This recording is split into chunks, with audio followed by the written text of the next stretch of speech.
1950 was the most horrific experience that our Army ever encountered in combat. In fact, some of our people were veterans of the Second World War that had served in the Battle of Bastogne, which was really a bad one, cold. And they said that this Chosin Reservoir area was about 5 times worse than Battle of Bastogne. So it was pretty rugged. How you? I mean, do you have fires burning, or you couldn't burn fires? Couldn't burn fires. Couldn't have heat. We couldn't have We had fires no burning. hot food. We at had least no at hot least food. had hot food. At least we didn't have any hot food for about 2.5 months.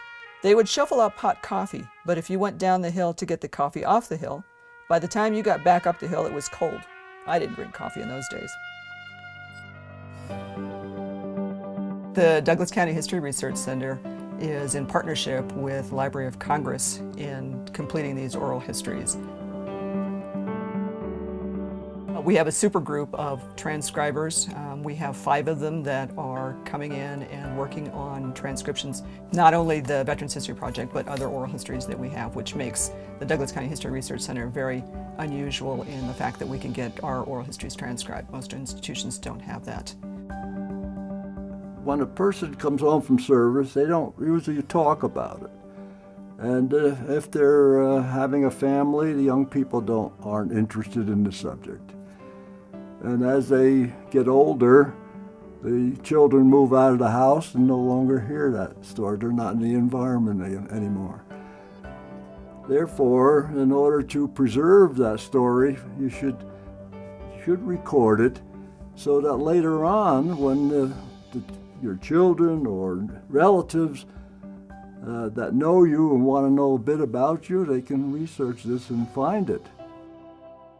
I think the project is important because we're getting the first-hand stories. It's not just the big overall pictures of the battles, the campaigns, things like that. It's personal recollections. And we were ferrying some radio guys from one place to the other. And they just issued random weapons to probably 10 of us. In case something happened, we would have some weaponry to defend ourselves. And we were sitting in the back, and we were waiting at the compound to leave to get going.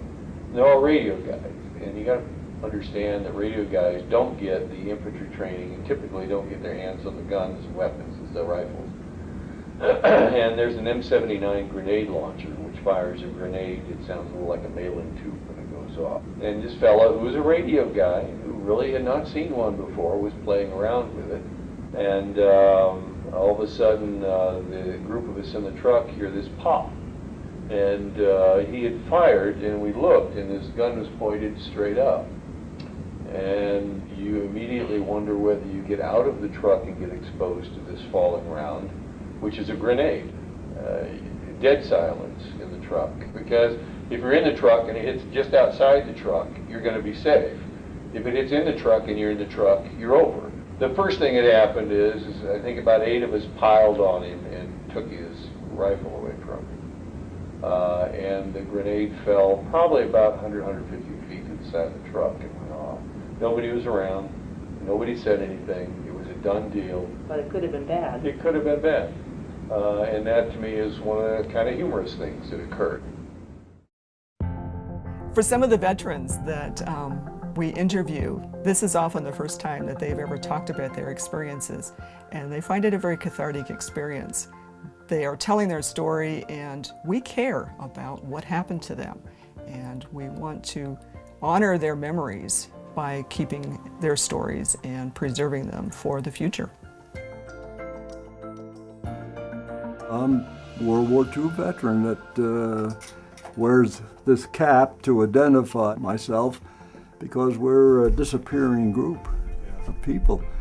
From 16 million that were in the Second World War, we're down to under 3 million, and the estimated figures are something like 1,200 a day disappear from this earth. We've got some of the oral histories that have been digitized already. So we've got some on our website that you can listen to from home. We also will provide anybody that wants to come in and listen to any of these stories. We have the equipment. Anybody is welcome to come in while we're open and listen to the stories. We have the transcripts I think they do a full tape, which is about 90 minutes. If you're going to do this and want to submit you can submit anything you want. Your copies of your discharge, any awards that you may have gotten, pictures that you might want to leave that might get lost over time. At least they get archived and they can be reproduced later on. As far as I know, the Veterans History Project doesn't have an end in sight. They are collecting stories to the current conflicts right now. It's an ongoing project as long as we can get interviewers to interview people and people stepping forward telling their stories. We're going to keep collecting them. We want to preserve their stories for the future. Jesse was transferred to the South Pacific, and according to Jesse, the best assignment he could have had was being stationed they assigned him to the cook's tent. And I asked him about why he thought that was the best. They're the ones that prepared the food, and naturally, you might be the last one to eat. The nice thing being in a cook's tent, anything special you always got. And you didn't have to worry about when you were going to eat.